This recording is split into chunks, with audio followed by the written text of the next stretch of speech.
review your performance, whether it's communication or whether it's activity or whether it's a CEO or whether it's on the job. Here's what my father said, a seminar in a sentence. I wish he was here to give it, but since he's not here, in his honor, I will give his seminar in a sentence. Here it is. Always do more than you get paid for to make an investment in your future. Now, some unions would argue with us on this. That's my papa's seminar in a sentence. Always do more than you get paid for to make an investment in your future. My father was so unique. Papa said if it's raining, you can't fix the roof. If it isn't raining, it doesn't need to be fixed.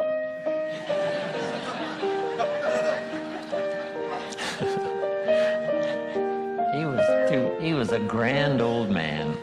Wow, this guy. So review your performance, your language with your children. Just go over that and say, have I been too harsh and too strong, too stubborn? Should I learn to be easier, mix more compassion with the tough stuff I have to deal with? Yes. You know, prayer will help sometimes. If nothing else, dear God, help me say the right thing, not to ruin it all by poor communication. Here's the next on my list. Face your fears. I don't know what challenges you might have in going over the stuff we've been going over in terms of amending your philosophy or going back and, redoing some stuff that you might have messed up. But face all your fears. That's how you conquer them. Don't dismiss them, just face them. Say, here's what I'm afraid of. I wonder what I could do to change that. Here's the next one. Exercise your willpower to change direction. You don't have to keep doing what you've done the last 6 years if it's not yielding you the benefits you want. In the seminar I do for Jerry, my mentor helped me to review the last 6 years so I wouldn't repeat those errors the next 6. See, if you're a goose, you have no choice to do the next 6 like you did the last 6. But if you're not a goose, here's what you can do. Pick a new destination and start going that way. You say, well, I've done this for the last 2 years. I'll probably have to do it another 2. And the answer is no, not in a million years. Now, you can change one little degree at a time, or if you want to, you can revolutionize the whole thing.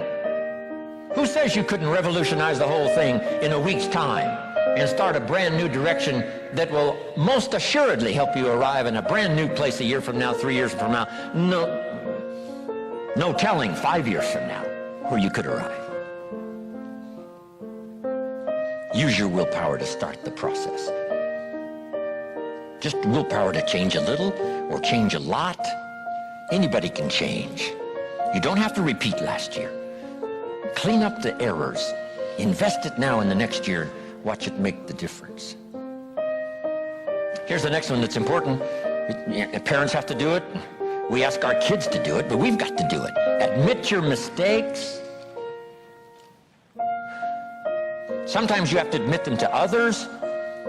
Here's some of the best words in the English language. I'm sorry. The reason why those are good words is because it could start a whole new relationship.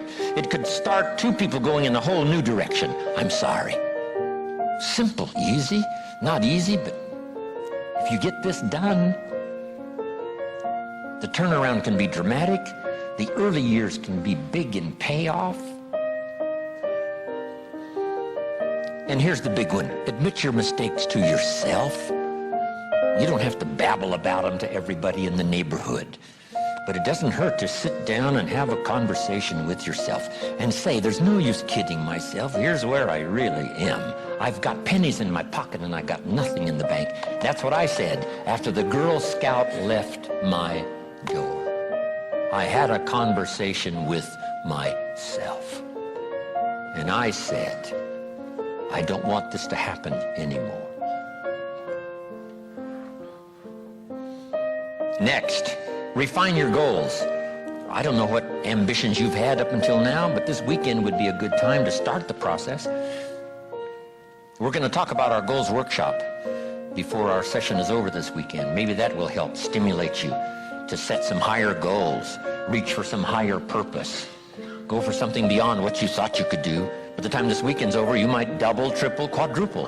The amount of goals, purpose, all the things you think you can accomplish, you could multiply that by 10 by the time we finish here on Sunday. Here's the next one, believe in yourself. Yes, you got to believe in God, and you got to believe in the community, and you've got to believe in the possibilities. You've got to believe in the economy. You've got to believe that tomorrow can be better than today. But here's the big one, believe in yourself. There isn't a skill you can't learn. There isn't a discipline you can't try. There isn't a class you couldn't take. There isn't a book you couldn't read. If it's written in some other language, you just get it translated and read it. Here's the next one. Ask for wisdom. This is communication of the highest source. Ask for wisdom. Ask for wisdom that creates answers. Ask for the wisdom that creates faith to believe things are possible. In King Solomon's day, there was the dilemma of two mothers who claimed the same baby. And the question was, whose baby is this? This mother says, it's mine. The other mother says, no, it's mine. Solomon said, bring me the baby. They brought him the baby, and he raised the sword. He said, I'm going to cut this baby in half and give one half to this mother and one half to this mother. And as he raised his sword, sobbingly, the real mother said, no, no, no, don't cut the baby in half. Give it to her, who was not the real mother. Solomon says, now I know who's the real mother. See, that is so wise. And the moment was such drama. But Solomon, the wisest of the wise, knew what to do to settle the deal. Ask for wisdom to deal with the challenges of today and tomorrow, to deal with the challenges your family brings you. Don't wish it was easier, wish you were better. Here's the next one, conserve your time. I must learn to do this. How much time have I got left? Not an unlimited supply. How many of these weekends can I do? Not 1,000, just a few, maybe a handful. Sometimes we get faked out. Bill Bailey says, the average person says, I got 20 more years. No, Bill says you got 20 more times. If you go fishing once a year, you've only got 20 more times to go fishing, not 20 years. That fakes you out. I got 20 years. No, 20 times. See, that brings it right down to the real stuff. 20 times. How many more seminars like this? Not 1,000, a few, just a few. So would I mumble and stumble? Would I give you less than my best when I've only got a few more to give? And the answer is no, of course not. If you're a person of some dignity and quality, you wouldn't let that happen.